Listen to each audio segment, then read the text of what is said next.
Hello everyone, my name is FenReads. Welcome to my channel.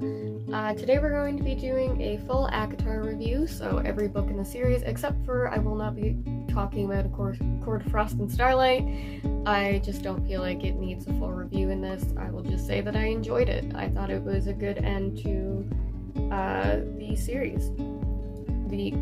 That part of the series, which I will explain in a bit. So, there will be spoilers in this review. I'm going to be talking about all the characters, a lot of the things that happen, how I feel about them, so this is not a spoiler-free review, and that is your only warning. So, be prepared. So, obviously, we're going to be starting off with the first book in the series, which is A Court of Thorn and Roses, the first book in the series, and the worst book in the series, in my opinion.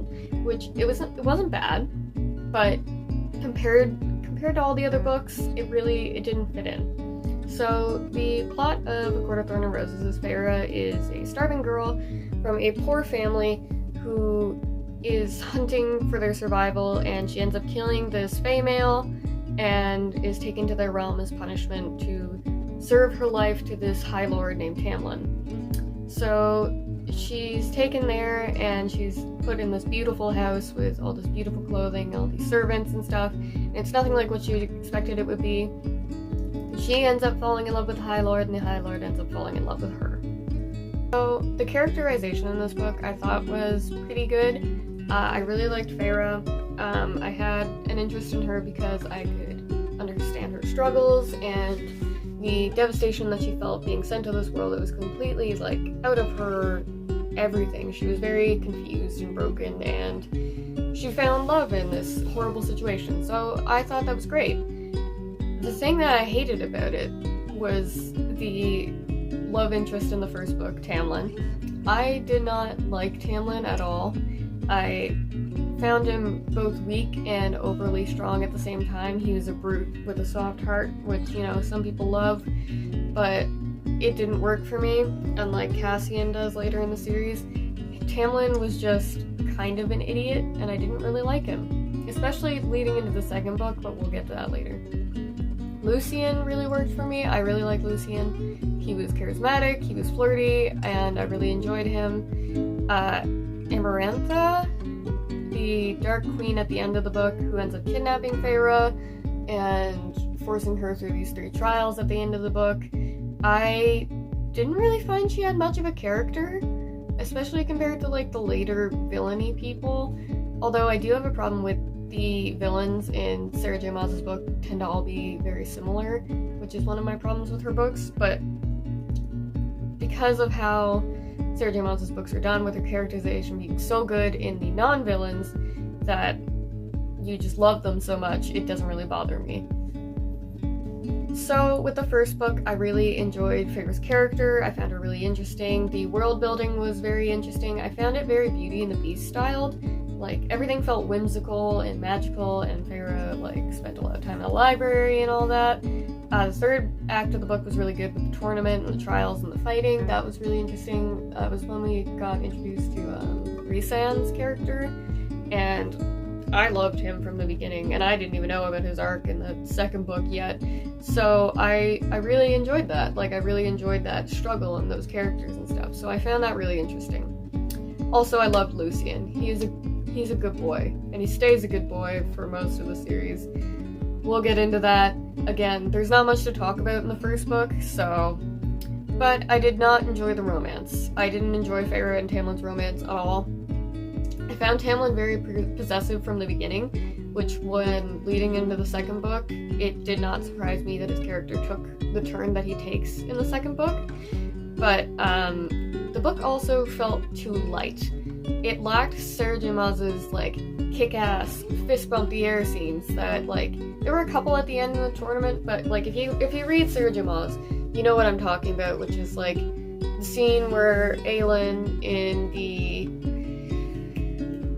I forget which book it is. Is it Kingdom of Ash? It might be Kingdom of Ash, where she makes that wall of flame and this wave of flame to block out this tidal wave, and just that kick-ass moment. And the same in Crescent City when Bryce has her big speech at the end, and she's just like having that good old time, and it's like, light it up, Danica, light it up. Those kick-ass scenes that Sarah J. Maas writes. This didn't really have them until the very end of the book, which made it really hard to connect with Feyre's characters, because it's those moments that make me like love the Maas books.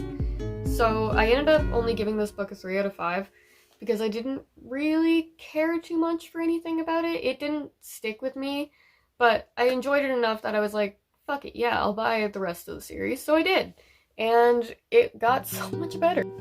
So, A Court of Mist and Fury. So after Feyre's tournament with Amarantha, in the time on the Undermountain and all that, she returns to Tamlin's residence, haunted by her memories of the Undermountain experience and very traumatized. She's having nightmares, she's throwing up every night. Tamlin isn't doing shit to help her. He's just like, you know what, you're traumatized, it's fine. So they're getting married. Tamlin and Feyre are getting married. Feyre's having second thoughts. She doesn't really know if she wants to go through with this, but she still has the bargain that Rhys made with her under the mountain, that she has to go to his residence for 2 weeks, 1 week or 2 weeks every month, or every 3 months. It was some amount of time, every couple of amounts of time. I don't know. But Feyre is in the middle of getting married to Tamlin when Rhys swoops in and is like, I'm taking my bargain now, because he senses that Feyre doesn't really want to do it, and he takes her to the Night Court, and turns out Rhys is not the asshole we thought he was. Rhys is actually a really chill guy who actually cares about Feyre. And so Feyre is struggling with her trauma and trying to deal with the fact that she's staying in this new court, the Night Court, and she's trying to figure out what they actually want from her. And so she's meeting Cassian, Asriel, Mor, Amren, like all these people, and she's trying to understand what her life has become, because she's also just become a High Fae, and it leads to some really interesting scenes and some really good character moments that I really enjoyed. There is also word of a war approaching, and it is sending everyone into a frenzy of memories and trauma that they've all experienced in the past. So the Night Court is all pretty much a bunch of trauma children who live together, and when Feyre is introduced into that, she starts to realize that she's not the only one going through these horrible things, and she starts to bond with these people. Now, Tamlin ends up becoming way more toxic each time that Feyre returns to the Spring Court, and at one point he actually hurts her, and Rhys is just like, nah, never again, and he takes her to the Night Court permanently, where she starts living and figuring out her emotions by herself. Now, I enjoyed basically everything about this book. I enjoyed absolutely everything after Tamlin was out of the picture. Exploring Feyre's trauma was really interesting to me, and I really deeply cared about everything that was happening to her, and I could relate to the feeling of being trapped, and the feeling of longing for something different, and feeling that she's alone out there, but she really wasn't. Feyre and Rhys's chemistry built really well. It was very slow burn for the first little bit, and I really enjoyed it. And Rhys is my feminism baby boy. We love Rhys. The fact that we talked about women sexually assaulting men, I really liked that, because Rhys was sexually harassed and assaulted by Eance. So yeah, that was a really interesting scene, because I don't feel like it gets talked about enough.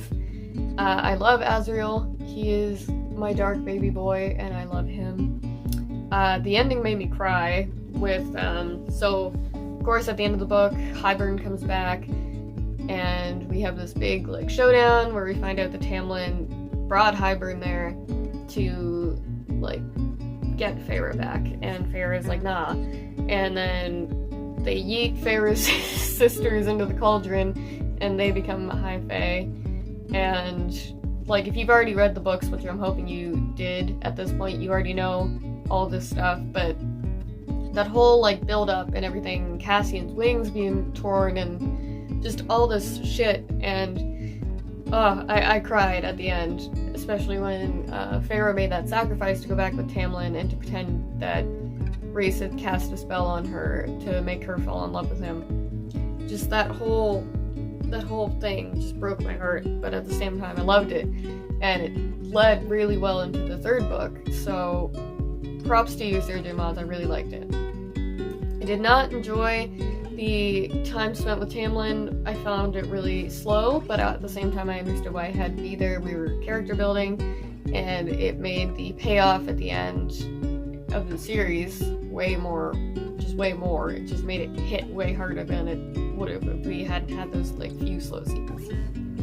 So I gave this book a 5 out of 5. I loved it. I'm pretty sure it's going to be my favorite book of the year, unless Electo the Ninth comes out, which I guarantee it'll be my favorite book of the year, if it does. But yeah, I loved it. I loved this book. I'm disappointed in myself for not reading it sooner, because I was going to like refuse to read A Court of Thorn and Roses, because I was like, no, I don't want anything to do with that. So yeah, I loved it. I was stupid. And now we're on to A Court of Wings and Ruin.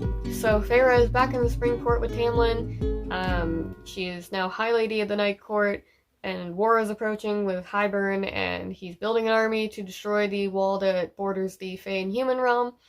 Nesta and Elaine, Feyre's sisters, are deeply traumatized after being forced into the cauldron. Rhys and his court are struggling to find a way to defeat Hybern, while still trying to find a way to get Feyre back from Tamlin. This book was a lot more politically intriguing than the last book, which was surprising because I really did enjoy the political aspects in the last book as well.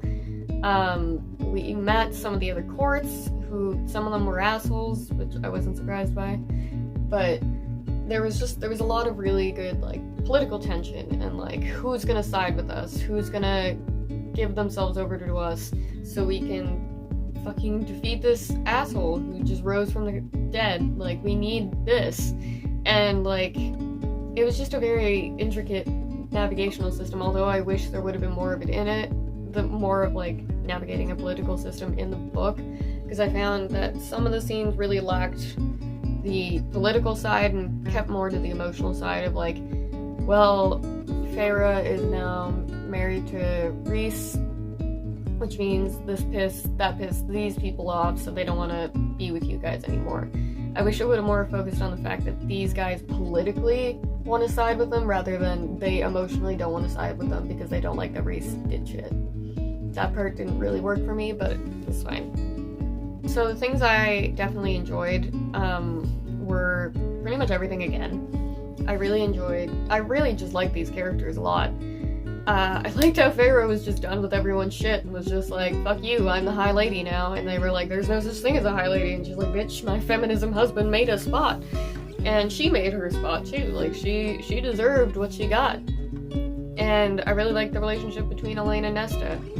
I was very confused as to why people said they hated Elaine so much. Like, I'm sorry, but if your, like, entire life is destroyed, like, 4 times over, you're gonna be a bit traumatized and a bit weird for a bit. Like, that's just a fact. So I didn't even find Elaine that annoying. People were saying she was a terrible person. Like, no. She's just traumatized. And you hadn't even given her, like, 6 months to calm down? Like, jeez. I also like that Nesta and Elaine were the ones to kill Hybern at the end. So in the big battle at the end, Nesta and Elaine team up and fucking rip Hybern's head off. Like, that was one of those kick-ass Sarah J. Maas moments that I'm talking about, that just, that we needed in the first book, that just wasn't there. I didn't enjoy that some of the political stuff just wasn't there.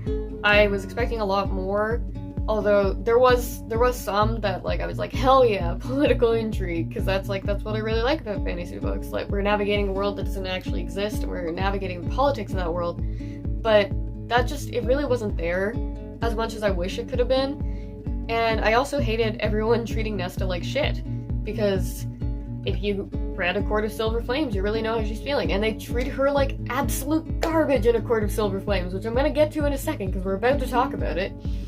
But I hated it. I hated the way they treated Nesta. All of this, like, in every book, they treat Nesta like absolute garbage, and she deserves it in the first book, maybe. But, yeah, like, fuck everyone who treated Nesta like shit. Like, honestly, fuck Rhys and A Court of Silver Flames. Like, he's not a feminist boy anymore, he's an asshole. So yeah, let's get to talking about that book here in a second. But of course, I did rate this book 5 out of 5. I was thinking of rating it 4 out of 5, but then my heart was just like, nah, it needs the extra point. So 5 out of 5 it is. So since we ended Reese and Farrah's story basically in A Court of Frost and Starlight, which again I'm not going to really talk about, it's just a novella that I don't really feel like it needs to be talked about. I think the way it was ended was really sweet, and I think it leads really well into A Court of Silver Flames, which I'm going to talk about now. So Nesta drinks and fucks away her sorrows in a sleazy tavern and is an absolute mess until the Night Court decides to intervene and gives her an ultimatum. So the Night Court basically takes Nesta and they're like, hey, you're spending all our money, we can't allow that anymore, so either grow the hell up, stay with Cassian at the House of Wind and start training, or you're getting sent to the human lands and we're not speaking to you again. That's basically the gist. So Nesta, of course not wanting to be killed when returning to the human lands, decides to live with Cassian, and now that she can't drink or fuck her trauma away, she has to face it, and she's facing it with two other girls who work in the library. If you remember in the previous books, the library is where a place that Reese created for traumatized women to work in silence and work away from men and work away from anyone they're not comfortable speaking to. So Nesta is given a role working there, and things ensue. So all while this is going on, Farrah is pregnant and is about to give birth to a winged child, which we find out will probably kill her, which, if you also remember in, I think, the last book, she makes a binding with Reese that if she dies, then Reese also dies, so we have to deal with that. So I really enjoyed Nesta and Cassian. I enjoyed Nesta by herself. I enjoyed Cassian by himself because we had those two split perspectives, and I fucking loved them together. And I loved all the fucking. Yeah, it was a smutty book. Sarah J. Maas, you stepped up your game. My gods, I was wow. This book was smut on drugs, and I loved it. I loved every second of this book, because it also had a lot to do with trauma, and how people deal with it, and how Nesta dealt with her anxieties and her trauma by lashing out at people. And I think that's a really important thing to talk about. Like, most people think trauma is like what Elaine does, which Elaine hides away and is very sweet and quiet, and that's how she deals with her trauma. And I think that's how most people think people deal with their trauma. But a lot of people deal with it the way Elaine does, which is by the way Nesta does, which is by lashing out and being angry and being hurt and wanting everyone else to hurt. Like, a lot of people do that, and people don't realize that. So just to see that from someone's, like, this important character's perspectives was really good. And the fact that Nesta started forming a group for raped and abused women to find their strength, and she started training with them, and it built her confidence, and it built these other women's confidence, and it was a really, really good... This book, it speaks to women on so many levels that it was just so important, and it really, really worked for me. And I feel like it's not going to work for other people, that other people are going to say it's cheesy, that it didn't need to do things the way it did, that the smut didn't need to be there, but fuck it, it did. It worked. I loved it, and I don't care if anyone else doesn't. I loved it. It was important to me. And especially seeing Nesta as this character who reads to deal with her issues, like that just, I connected to that on a deep level, and it was really, really good. The things that didn't work for me, unfortunately, was the use of the word roared. We used the word roared about 500 fucking times in this book, and always when it came to sex, and I hated it. It always took me out of the moment. Stop, Maz. These people aren't animals. They're not snarling and roaring. I love you, and I love it in a weird, I hate it way. So, don't stop? I don't really know. And that's where I leave my feelings with that. I'm confused. But also, I didn't like the fact that this book was about find 3 things to unlock this thing. I didn't really like the whole thing with the Dread Trove, but I had also led to some really cool scenes with Nesta and the mask. But also, at the same time, it made Nesta feel super overpowered, which was another part that I did not like. Nesta was a fucking beast. And for some scenes that really worked, especially at the end where she was in the blood rite. For some of those scenes it really worked, but it also felt like nothing could touch her and she wasn't getting hurt. And I know she got hurt a lot throughout the beginning of the book, but at the same time, like, things can still hit you. Things still disemboweled Cassian in the last book, and she's only been training for like 3 months. That didn't work for me, and it really disappointed me, but at the same time, the characters were good enough for me to still give it a 4 out of 5, and still fucking love this book. I'm really disappointed that a lot of the action scenes didn't work for me, because I really like Sarah J. Maas's action scenes, but at the same time, you have to give it an equal level. Like, you have to equal out those fights, and they weren't equaled, and that really sucked. But the rest of the book honestly made it worth it. I really enjoyed the rest of the book, and I'm probably gonna reread this series again in like 2 days. So, yeah, those are my thoughts on ACOTAR. I fucking love this series. It meant a lot to me going through like these trying times, and seeing these other characters gain their strength the way they did, and like deal with the trauma the way they did. And yeah, it was really, really good, and I'm disappointed that more people don't like it. Like, a lot of people don't like it, and that sucks, because like, it's really, really good.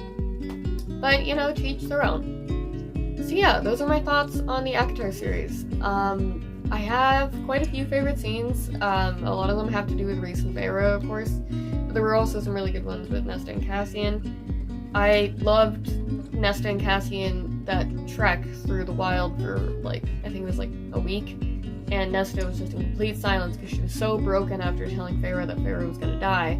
And just that end where she breaks down crying and Cassian is like holding her on the beach and like they're talking, and it's just an open discussion, and to me that scene was really good. And Feyre and Rhys at the Starfall festival, and I think, was it in Court of Wings and Ruin? I don't know, the books are too damn long to differentiate. But when they were throwing those little star balls at each other, no, that was a court of something. It was the second book. Court of Mist and Fury. No, it was Court of Wings and Ruin. It was that one. And so they were throwing the stardust at each other, and they got like paint on each other's faces. That was just cute, and I loved it. And just fuck yeah, the series was good. I don't care if anyone hates me for saying that I liked a Sarah J. Maas book. I fucking loved it. It was good. It made me happy. So yeah, those are my thoughts. Overall, 4.5 out of 5 for the entire series. Pretty good. So thank you for watching this mess of a review. I hope you like it. Have a nice day. Bye.